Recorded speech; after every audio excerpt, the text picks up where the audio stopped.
Hello বন্ধুগণ, আবারও স্বাগত জানাই আমার ইউটিউব চ্যানেলের পক্ষ থেকে।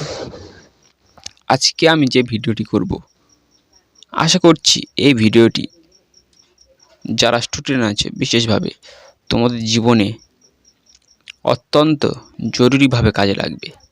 আজকে আমার ভিডিও টপিক হলো কি খাবো পরীক্ষার সময় আমি কি খেয়ে যাব। তো চলো শুরু করি আজকের ভিডিও। প্রথমত বলে রাখি, বেশি চাপাচাপি করবে না, বেশি কিছু খেতে দেবেন না। যারা গার্জেন আছেন আপনারা ভালো করে শুনে নিন, আপনারা আপনাদের সন্তানকে বেশি চাপাচাপি করবেন না, বেশি কিছু খেতে দেবেন না, ভাজাভুজি মোটেই দেবেন না। কারণ এতে গ্যাস হতে পারে। ওদের নিজেদের ইচ্ছা মতো খেতে দিন। কি খাওয়াবেন সে সম্পর্কে আমি বলছি, ভালো করে নোট করে নিন। ফল, সবজি, অঙ্কুরিত ছোলা, ডাল এবং পরীক্ষা চলাকালীন মাঝে মাঝে ডিম সিদ্ধ, মাছ, এমনকি মুরগির মাংস পর্যন্ত দিতে পারেন। এখানে যে আমি বললাম ডিম সিদ্ধ এবং মাংস, অনেকেই ভাববে যে মাংস খাওয়াটাই ভালো হবে না, কারণ শরীর টায়ার্ড হয়ে যায়। তা আপনারা মাংস না দিতেই পারেন, কিন্তু ডিমটা মাস্ট দেবেন। আবার যারা হিন্দু আছে, যারা কুসংস্কার ভুক্তভোগী মানুষ, তারা অনেকে ভাবে যে যদি পরীক্ষার সময় ডিম খেয়ে যায় তাহলে পরীক্ষার খাতায় ডিম হবে। এরকম ভাবনা আপনারা 2024 সালের মধ্যে সালে দাঁড়িয়ে করবেন না। কারণ আমি যখন এইচএস এক্সাম দিই, আমি প্রত্যেক দিন 2টি করে ডিম খেয়ে গিয়েছিলাম এবং আমি ফার্স্ট ডিভিশন পেয়েছি। তাই খাবারের জিনিস আপনার সন্তানকে খেতে দিন, অযথা কুসংস্কার ছড়াবেন না।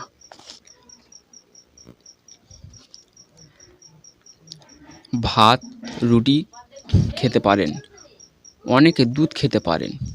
আবার যাদের দুধে অ্যালার্জি থাকে তারা দুগ্ধজাত খাবার যেমন ছানা, দই, বিভিন্ন মিষ্টি খাওয়ানো যেতেই পারে, কিন্তু সেটা নিয়মিত পরিমাণে। ঠিক আছে?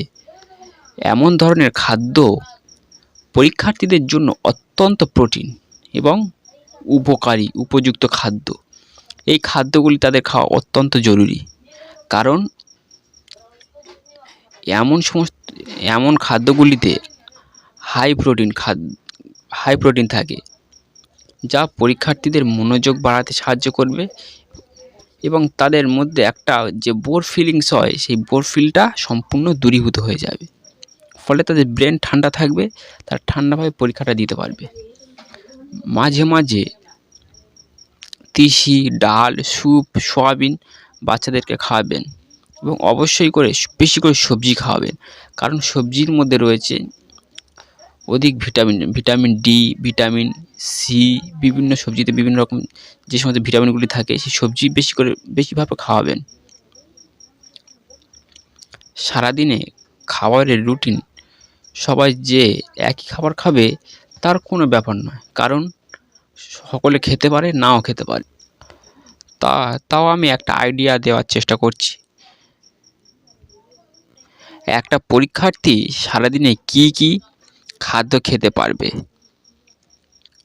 ঘুম ভাঙার পর আখরোট, আলমন্ড, বাদাম প্রভৃতি ভিজিয়ে খেতে পারবেন, কারণ এই সমস্ত খাদ্যগুলি থাকে অত্যাধিক হাই প্রোটিন, যা আপনার সন্তানের ব্রেন ডেভেলপে সাহায্য করবে।